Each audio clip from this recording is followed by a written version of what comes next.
controversial thoughts and probably unpopular opinion. Hi everyone and welcome back to my channel. If you're new here, hello, I'm Shiv, nice to meet you. If you haven't already, please hit that subscribe button down below and click the little bell so you can be notified when I upload a video, because my YouTube videos don't seem to want to be put into people's subscription boxes. But anyway, that's another matter for another time. On to the video. Today I am filming with the super controversial Subculture Palette. Dun, dun. I have had this in my possession for a week now and I just haven't had time to sit down and film with it because I am a little bit scared to film with it actually.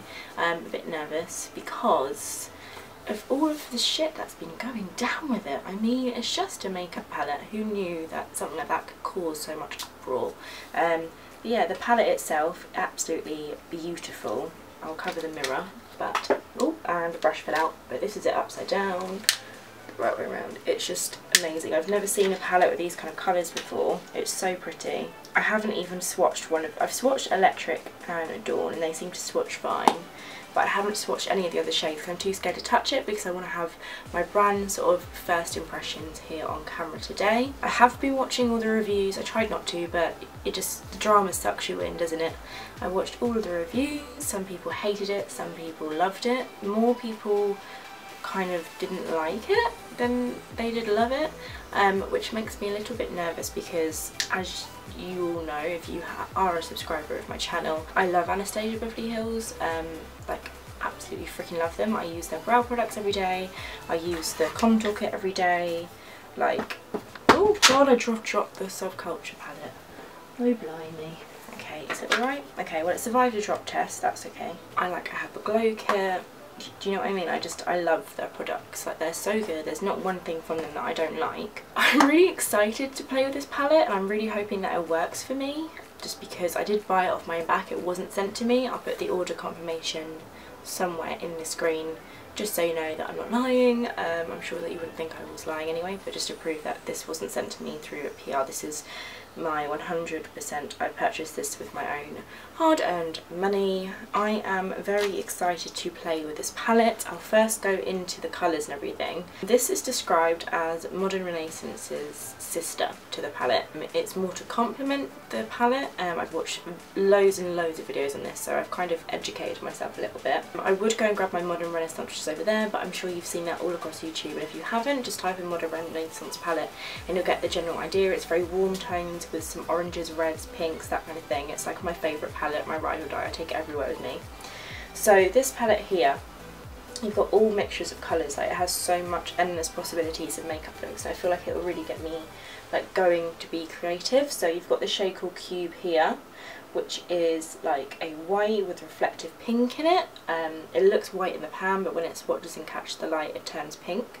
Then you have Roxy, which is the penultimate shade of drama here on YouTube, where people are swirling their brushes into it and it just keeps on sticking out powder. To be honest, I really haven't heard anyone on YouTube ever before, personally, like, I'm sure there must have been, but I haven't heard of anyone talking about kickback on an eyeshadow palette before. I've never even heard it ever being mentioned as a problem until now. So I don't know. I guess obviously if you buy a makeup palette and you swirl your eyeshadow brush into it and loads of product just kicks off everywhere, then you're going to be like, that's really weird. But I've never heard like this kickback or kind of this being a problem before, so it's really interesting, as in, like, I've never really heard it even being talked about in a review purpose or anything like that. I always do my eyes first, and even like the Urban Decay palettes, the you know, the limited edition ones, like the Vice palettes and all those kind of things, they have a lot of kickback. Like, I remember just swirling my brush, but I'd always just tap off the excess and then I'd blow on the palette to get rid of the fallout, and that was just something that I just thought was normal and I was kind of used to. So when I was watching Alyssa's video, I'll link her video down below. I do absolutely love her. She's one of my favourite YouTubers actually, and I watch her makeup Mystery Mondays every Monday. So this is definitely not a biased video. I love Anastasia, love Navina, and I love Alyssa. But when I was watching her video and she was swirling her brush in Roxy, I was thinking to myself, that kind of looks like what would happen on those Urban Decay Vice palettes. I am quite heavy-handed with my eyeshadows, but I do know that this is an incredibly pigmented palette, so I'm going to attempt to be light-handed with this. I have no idea single makeup look I'm going to create. All I know is I really want to use this shade called Axis right here, which is that kind of dark teal green shade. Anyway, I've gone on a tangent. So then we have Dawn, which is the kind of transition shade which I think you'll probably use if you do use this palette in every single makeup look. It's like the go-to just off skin, like, well, for my complexion, skin colour. Obviously if you were like a darker skin tone, you might want to use, I don't know, Fudge as your transition, or even Mercury if you're going for maybe a cooler toned look, or even New Wave, maybe that would look really nice on deeper skin tones, or if you've got like a nice tan. Then you have Electric here, which is really cool. It's like a yellowy lime green shimmery colour. Really pretty. I did swatch this one and I do like it. I think it would look really nice on top of a black sticky eyeshadow base. This is another thing, I'm going to go on a tangent. When I use an eyeshadow palette, like rarely, unless I'm doing like an all matte eye look, never just put the eyeshadow straight on just to the eye without like a sticky base underneath as my lid colour. I always put like the Tarte shadow stick, which is like my favourite, underneath, just like quickly go over and pat it in, spray my brush with Fix Plus. It's just always what I do with shimmery shadows, and I will do that in this tutorial, not because I'm trying to force it to work, which I kind of am, but you know what I mean. I'm just doing it naturally, as if like I wasn't a beauty blogger, as if I was just a consumer picking up this eyeshadow palette to use on a daily basis. That's how I do my makeup, so that's how I would use the palette. So I'm not going to change anything. I'm going to apply a sticky base underneath and see what we can create. Then we have Destiny, which is a beautiful khaki green kind of shade. I describe it as Fudge, which is one of their permanent shadows. You can get it in a single pan. Everyone goes on about that. I see Amy's makeup box use that in like pretty much every single tutorial of hers. And then you've got Dawn, which is a beautiful bronzy brown shimmery shade. New Wave, which is like a deep kind of mustardy yellow orange colour. I really like that. That's quite unique. I don't have a shadow like that. Then All Star, which is like one of my go-to kind of favourite shades to use. It's just a burgundy wine kind of colour. Untamed, which is another kind of deeper green, really pretty. Mercury probably will, if I do use this palette and it does work for me, will be my least used shade because I don't like cool toned shadows. They just don't suit me. They, I don't know, they just don't work with me. But yeah, it is a nice shadow, but I just probably won't use it personally. Then we have Edge, which is a mustard yellow shade. I've seen tweets from Nolvina and even Snapchats, and she was saying that Edge isn't supposed to be a bright yellow, it's supposed to be a mustard yellow, so we'll see how that goes. Then Axis, which is a shade I'm actually most excited to use. It's like a matte teal green shade. And then we have Rowdy, which is a dark, sort of like neutral, it's not really warm, it's just like a neutral dark purpley brown shade, which is called Rowdy. Now I'm very excited to use this shadow eyeshadow palette. When it arrived in the post on Edge, there's a few little specks of Rowdy on top of it, which confuses me, but I'm guessing it just probably got damaged in transit. It's not like majorly damaged, it's just kind of like a tiny small flecks of purple on top of the yellow, so I don't know if it just got bashed about in the box on the way here. And then you get the nice sturdy mirror and the brush, which dropped on the floor. I will probably be using the brush just because I like the Anastasia brushes. Some people don't, some people do, but I also feel like, again, if I was a consumer and I wasn't into all of this kind of YouTubey stuff, that I would just use the brush that it came with because it saves you money. So this is the Subculture palette. It has the gorgeous velvety feel to it. I wasn't swearing you, I promise I was feeling it. Kind of like the gold, rose gold Anastasia detail under Subculture. I like the packaging of these palettes. I mean, I prefer packaging to eyeshadow palettes that's easy to clean, such as the Urban Decay Negative, which I reviewed as my last video. This is the plastic case. It's still really nicely made, which just means that it won't get dirty. But I like the way these look initially, if that makes sense, but I just know that they aren't going to look good over time. Without further ado, I'm going to jump in to attempt to create a makeup look with this. So you're all zoomed in and I am so nervous right now. So I have no idea where I want to start. I'm kind of looking at the palette thinking, don't know what I want to do with it, but I'm going to start off with some sellotape because I find that if you're kind of dealing with darker shadows such as the Subculture palette, when you have like a sharp outer edge, it tends to look a lot nicer. I find anyway. So I'm just going to rip off some sticky tape. Then I'm just going to pop this on the outer corner of my eye. If you just line it up with your lower lashes and then bring it up to where your eyebrow would end, that will do for me, I think. It probably will fall, no, it will stick on. Yeah, Okay, so I've applied the tape to both of my eyes, then I'm going to go in with the Rimmel Stay Matte Pressed Powder. I'm just going to take some of that on the brush. I've already primed my eyes using the Anastasia Beverly Hills Concealer in the shade 1. I do that every day. When I carve out my brows, I just use the concealer as my eyeshadow primer. Tap off the excess. It's just because when I've been watching these videos, it seems to like oxidize on like any moisture, so I just want to make sure that it's really dry on my eyelids, but then like when it applies it doesn't go funny. It looks a little bit cakey on my eyelids at the moment, but usually when I blend the eyeshadows like on top of it in windshield wiping motions, it gets rid of that completely. So I wonder if that will get rid of this as well. I think I've stuck these too close to my eye. Oh well, we'll go with it. Right, so I'm opening the palette. Oh my god, I really have no idea what I want to do. Like, no idea.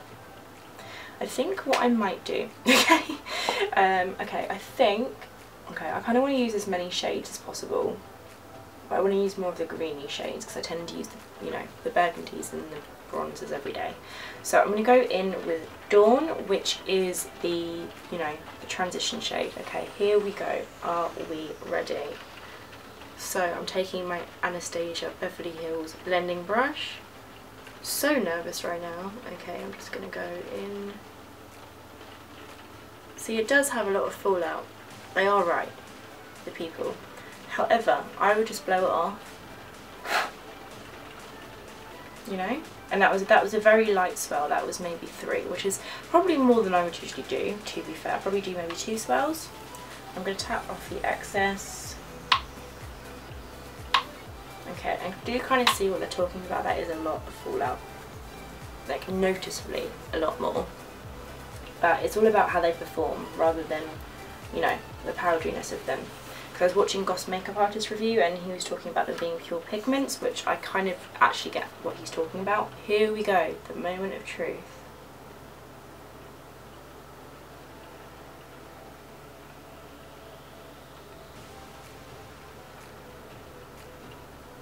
Looks fairly normal to me at the moment. I'm going to slowly bring that up to the brow bone.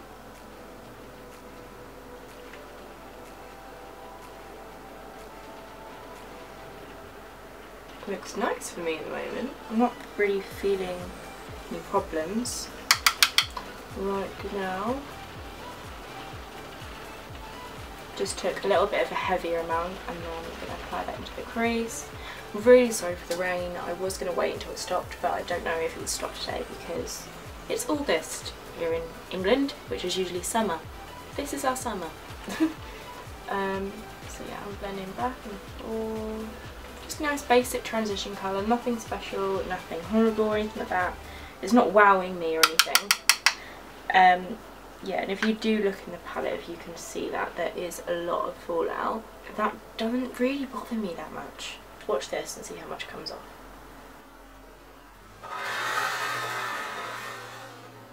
Then I'm going to go ahead and apply this on the other eye. The shade Axis seemed to be getting on everyone's nerves because obviously it's such a dark colour that it would just get everywhere and stain everything.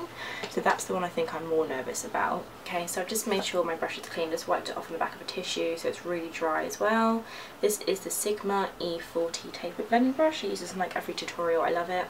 Super soft and it's just a little bit more like denser than the Anastasia brush, which I think is better for like the upper crease kind of work. Okay, I think what I'm going to do is try to do, hopefully if it works, is put Destiny like in the larger part of the crease, followed by Untamed, and then Axis finally like packed onto the outer corner and like outer edge.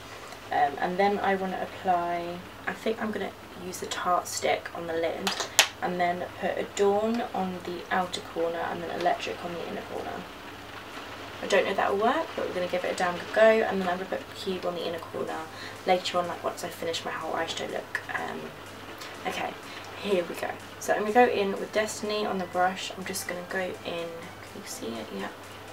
The light, super light hand.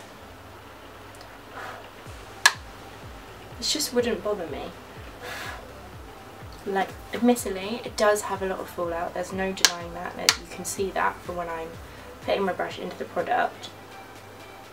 It just, I don't know, it just doesn't really bother me. Right, this is the most important part. Going in with Destiny.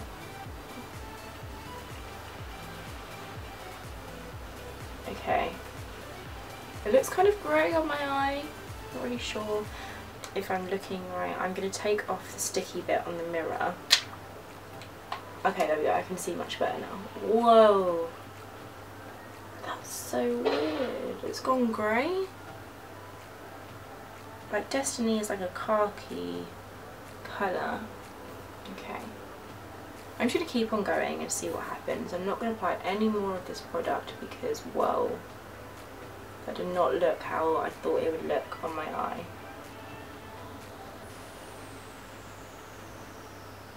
Very confused right now.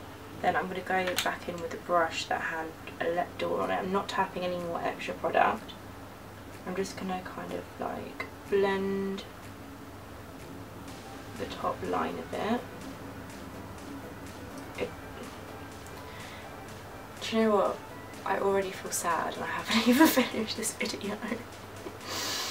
I was really hoping this would work, and I'm really trying not to be overcritical because I haven't even finished the makeup look, but I can already see, and I don't know if it's in my imagination or not.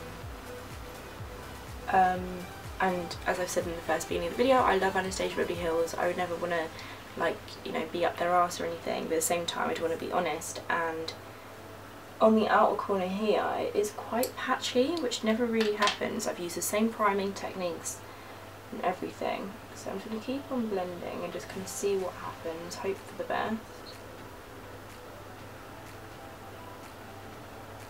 I'm not feeling it, I'm not going to lie to you.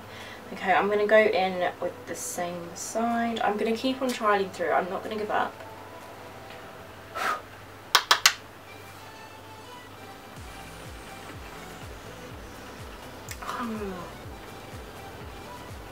I'm not feeling it.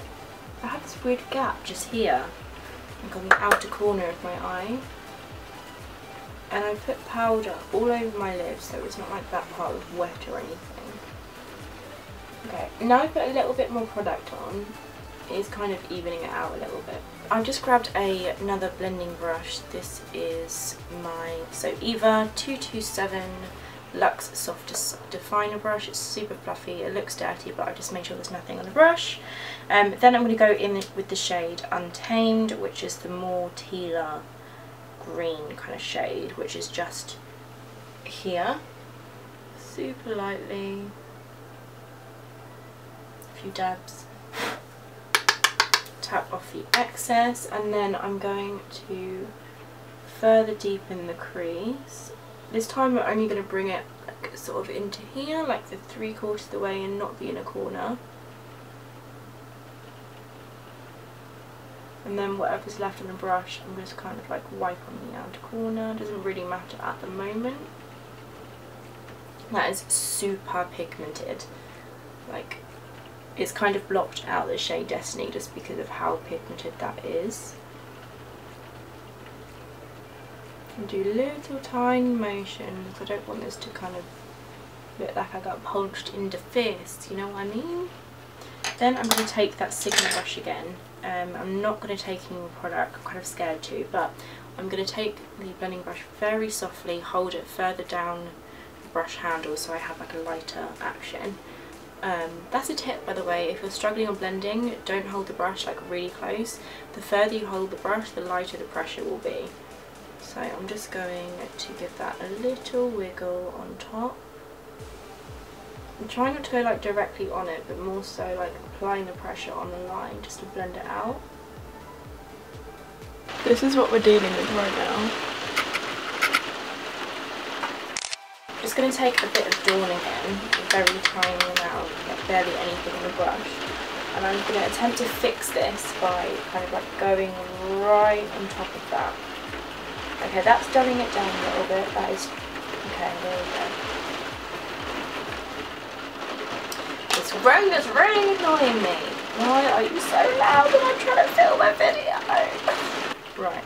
Next, we're going to go in with this thinner blending brush. This is the Sigma E25 blending brush. It's more of like a tapered one, and I use this for like deeper shades on the outer edge. I'm going to go in with the Ultimate Shade Access, which is super dark. I'm just dabbing it, I'm not even going to swirl it, I'm just going to really lightly dab. And yeah, that gives less fallout. Just dabbing it rather than swirling. My automatic reaction is to swirl the brush, that's just what I do.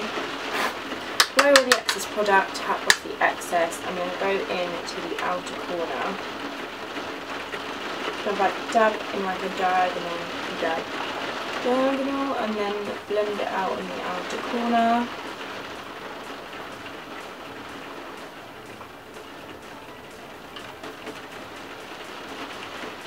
I like that, that looks nice. But then when I blend it out, I don't know if it will still continue to look nice.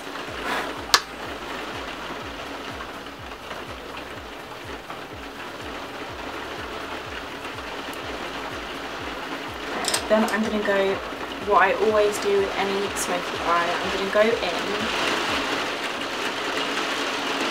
Rude! I'm trying to film a video! Then I'm going to go in with the, so either 227 Luxe Soft Define brush, the same brush that had a little bit of Untamed in it, I think. Lightly over the edge. Okay, I'm going to give up on the crease because I feel like if I add any more product it would go a bit nuts. So I'm going to go in with the Tarte Smoky Shadow Stick in the shade Amazonian Clay Smoky Shadow Stick in the shade Rose Gold. I use this like all the time on a regular basis, and this is what I would do anyway, so it's not like I'm trying to cheat or anything. So I'm going to apply this on one eye first, and just going. To be fair, if I do like a really dark smoky eye, it just can tend to look a mess until I finish the whole eye look. I'm going to go in with this brush, which is a Nude by Nature base shadow brush, which is just like a flat eyeshadow brush. I feel like old school YouTube doing that.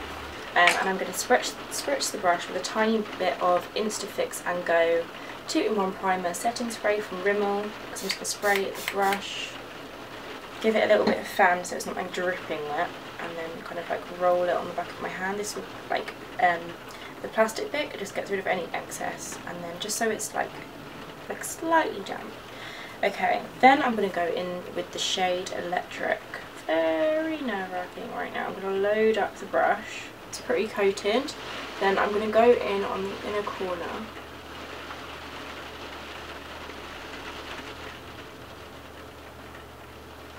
Okay, that does look quite pretty in certain light. So I just want to kind of, I've packed on quite a lot.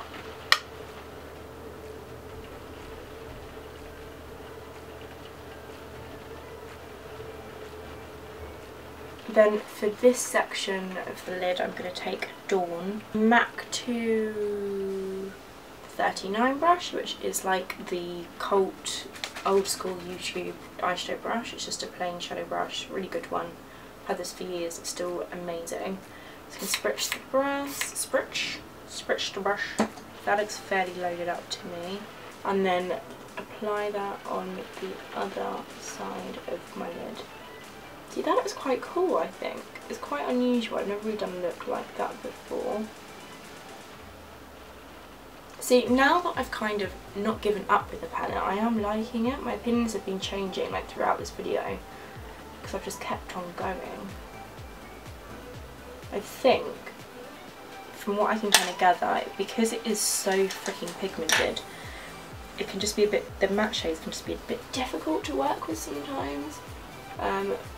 But once you kind of get your head around like the way these shadows work, I think it is really nice. Controversial. I am going to do the rest on this eye, do my eye makeup, do my eye makeup, as in like lashes, mascara and eyeliner, nothing else to do with the palette. I'm going to come back when I'm ready to do the lower lash line, and I'll be right back because otherwise this video is going to be so long. But at the moment I really like it. Let me just zoom in and show you what we've got. This is what we've got so far. Okay, so I have finished like the sort of main section of my eyes. I've just popped on some lashes, some liner and mascara, and actually I'm really liking it. It looks really nice. I'm looking at it from a different angle and it looks really pretty. Like, really nice. Really like it. I haven't worn colours like these in a while. And yeah, I'm really enjoying it. So I'm going to go in with a brown liner. This is the Nude by Nature contour pencil in just the shade brown.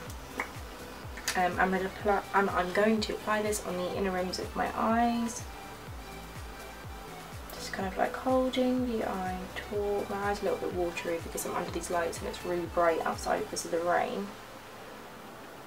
You know what, I'm just going to be daring and go straight in with that shade Axis on the thin Sigma blending brush. Tapping off a lot of that excess, and then I'm going to start on the outer corner of the eye and work my way inwards, but using a very light hand. Like, you have no idea how light. I'm peeing on my eyes right now. Then I'm going to go in with my favourite little, nearly run out now, it's the Primark like eyeliner. It has no shade or anything, it's just a shimmery eyeliner pencil. When this has run out, I'll go hunt for one that I can like link below and like be able to recommend you, because I haven't seen this since. But yeah, I'm just going to apply some of that on the inner corner section, blend out the side with a little smudger. Same on this side here. Then I'm going to spritz my brush with a bit of the Rimmel spray, and then I'm going to go in with that shade Cube. I'm just going to kind of like rotate the brush. See, this one doesn't have a lot of fallout, and this is a lot of a denser brush, and apply it to the inner corner. Oh my god, I love it! Hi everyone! So, I have now finished my makeup. I am so happy with it. I spent the last 45 minutes just playing around on Snapchat and taking loads of pictures, so if you do follow me on Snapchat, I apologise for how many selfies I've uploaded. Anyway, this is the finished makeup look. I am absolutely obsessed with it. I'm trying to look for a mirror. Is this a mirror? Yes, it is. I just love it. Love it. I can't seem to get like a good picture of the eye makeup on Snap. That's just because of the angle of my phone. I have some thoughts on this palette, so I don't even know where it is anymore. I've lost it. Ah, there it is. So my thoughts on this palette are, I get there is a lot of fallout, there's no denying that at all. So I wouldn't do this on like a white carpet or anything like that. Just kind of be careful where you tap off the excess and like blow off the excess of the palette. But apart from that, like from what I can gather, it is completely usable. The matte shades are incredibly pigmented. I haven't tried out the like warmer shades or Mercury. I probably won't use Mercury, I'm not going to lie, just because it's not something that I tend to go for. But I do want to play around with the other shades, so I will be testing those out and I probably will incorporate this look again. But yeah, I like this palette. Controversial thoughts and probably unpopular opinion. I'm not biased, I haven't been paid to say this or anything like that. In fact, yeah, I bought this with my own money, so I might not even be on their PR list anymore because I didn't get sent this or any of their other releases since I got that big box ages and ages and ages ago, like the kind of starter PR box that's filled with all of the permanent stuff. I haven't got anything since then, so I don't know if I'm still on their PR list or they just kind of send out to certain influencers. But my thoughts are basically that you do have to have patience with it. It's not something I think you'd be able to just whip out every day and quickly do an eye makeup look with, whereas the Modern Renaissance palette is kind of like your staple, your go-to. You can use it for a night out, use it every day, whatever. Like, there's so much variety in that palette, and then you can just kind of quickly blend in burnt orange. Like, I use that palette on a daily basis, like burnt orange and real glow in the crease, a bit of like the, is it Primavera, the shimmery champagne on the lid, and then you're good to go. Whereas this palette I think is more if you're trying to do something a bit more creative. I mean, they do have shadows in here that I would use on a daily basis. So for example, you could apply Dawn in the crease and then Fudge kind of deeper in the crease with a Dawn on the top of it, and that would create a pretty kind of everyday makeup look. But again, because these shadows are almost like they're slightly different formulas than Modern Renaissance, I think. I haven't had a chance to look at the ingredients, but I do hear that they've used talc in this rather than something with an M, I can't remember the ingredient. If you Google it, just Google like Anastasia changing eyeshadow palette ingredients, it'll probably come up somewhere. But they've added talc into this, which tends to make products a little bit powderier, and it's in a lot of lighter shadows from my kind of experience with eyeshadow palettes. but I don't think it's that bad as people say it is. Yes, it has a lot of fallout. Yes, it can kind of go a bit weird when you do blend it, but the more you put on, the better it goes. For example, like I've got really nice like big smoky green eyes with like this kind of like unique green to brown like duochrome with pink. Like I love this makeup look and I can't wait to rock them to work later and be like, hey, with my new makeup on. I don't think it is that bad and I think it's worth it. So if you're looking for a palette to like have fun with and like kind of get a bit creative, because these colours are very unique. Like you don't see these colours in like a lot of makeup palettes, apart from like the brown in Adorn and maybe All Star. But apart from that, like the rest of the shades themselves are incredibly unique. So I definitely think it's worth investing in and playing around with yourself, just making your own opinion up, because even though like all the YouTubers I'm subscribed to that I actually watch their reviews, I trust, there's no one on YouTube that I watch, like that I continue to watch if I don't believe that they're telling the truth. I just don't watch their videos. So people like HollyBoon on Twitter, like she did film a video and I love her so much, and she just doesn't, you know, doesn't care about all that PR stuff. She just like, here you go, here's the truth, do you know what I mean? And she tweeted about it and she like did a picture of like some eyeliner kind of thing that she did that I thought looked really cool, but she didn't want to post it because she wasn't happy with it, which is completely fair enough. And then Alyssa Ashley was playing around with the palette and had a really big problem with the shade Roxy. And there's a few other YouTubers that I've watched that haven't enjoyed the palette. And who else was I watching last night? JamieGenivave, I don't know how you pronounce her name, but she's a gorgeous Scottish YouTuber. I think that's what she's famous for. She's amazing at makeup and just absolutely beautiful. And she was playing around with the palette and she did one look in the first day and just gave up with it, and she was like so annoyed and uploaded it, and then a few hours later she like sat down and was like, no, I don't want to give up on the palette, and she went forward and created this amazing like striking makeup look with a really sharp outer wing. I'll link her video down below. And I just thought, do you know what? I'm just going to stick it out. Like if you watch the beginning of this tutorial and haven't kind of just skipped across, you'll notice at the beginning I'm like, I don't like it, like it's patchy. Like when I was blending the greens into my eyes, they kind of were sticking in random places even though I'd powdered down my lid quite heavily. But then the more patience I had with it and the more kind of blending I played with it, the better it looked. And then when I applied more of that Axis shade on like a thinner brush, the tiny little pat, it really looked beautiful. Especially with the lid colour applied as well, and then like the contrast of the pink in the inner corner. I just think it's really cool, really unique, and yeah, that's my big ramble on this palette. I don't think it is that bad. I may get bashed in the comments, I may get, I don't know, but that is my opinion on the palette. I would maybe say if you're like a complete beginner, maybe try for the Modern Renaissance at first, just to kind of get to grips with like eyeshadow techniques and all that kind of stuff before you jump into this, because it is incredibly pigmented and you probably will get frustrated with it at first, but other than that I like it. But yeah, so that is what I have come up with. I'm going to take some saucy slow-mo shots now and pictures and stuff, and I shall see you in my next video. Thank you so much for watching. If you have any questions regarding the palette or anything at all, please leave a comment down below and I will reply to you as soon as I can. Please give this video a big thumbs up if you enjoyed, and don't forget to subscribe and hit the little bell so you'll be notified when I upload a new video, and I shall see you next time. Thank you so much for watching. Bye! Mwah.